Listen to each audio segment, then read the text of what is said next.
Now everyone else, these are the same ones that go with your set. So you have irons that look the same exact way, right?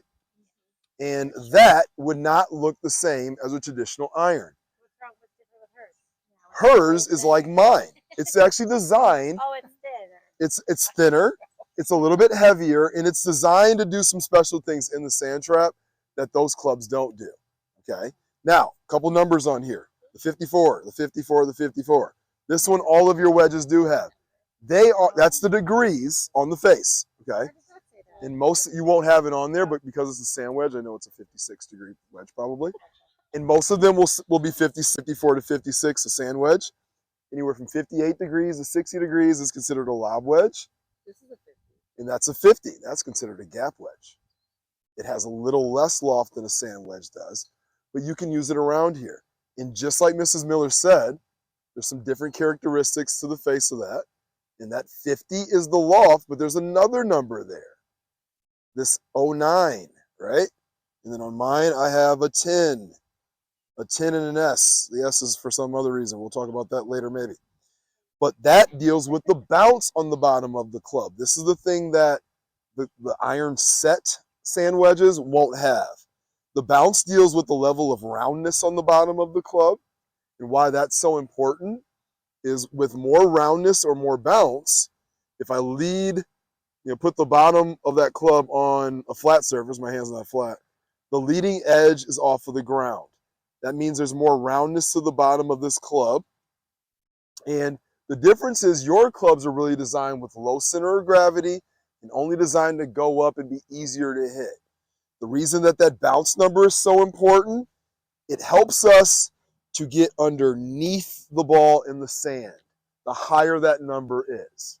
Okay, so where you have 9 degrees, that means your leading edge would be 9 degrees off of the ground, 6 or even less. Okay, so for you, with that club, I'm glad it has a lot of bounce because it may help you get underneath the sand.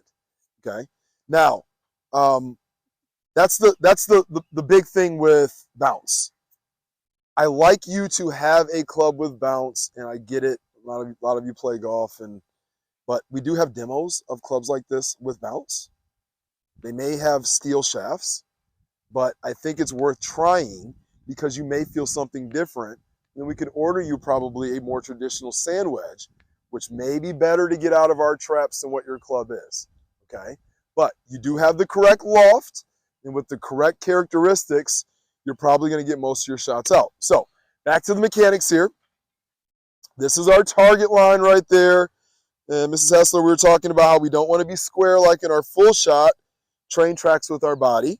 We want our body to be open. Okay. And I'm trying to hit the sand first or the ball first. What do you think? Sand. Yes. And the sand is sort of what carries it up. So with my younger kids, I'll have them draw a circle around the ball. And then sometimes I have them make a smiley face. Doot, doot, like that. And I say erase the face. And have them practice taking all of that sand out. So we're going to try. With what? No, actually the left. So my body's aimed more this way. Like I'm aimed, instead of being square, I'm more this way. And notice that I shuffled my feet a little bit. I'm doing that to get a good base, but we learn a lot from the sand by doing that as well. Okay, so from here, club face is open, kind of pointing in the direction of the flag there, and then we're going to try to erase the face.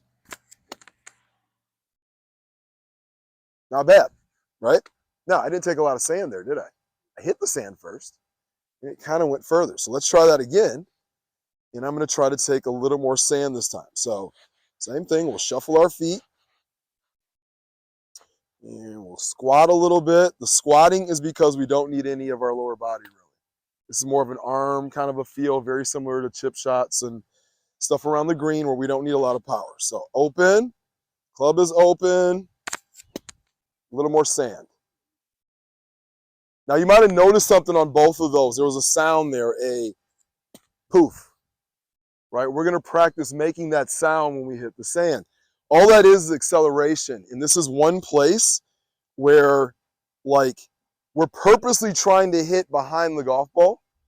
right? And I think our course is a little unique. I love our sand, but our traps are somewhat shallow. So where I used to like to make the big circle and have you erase the whole face, it's kind of hard to get underneath that sand. It's real shallow.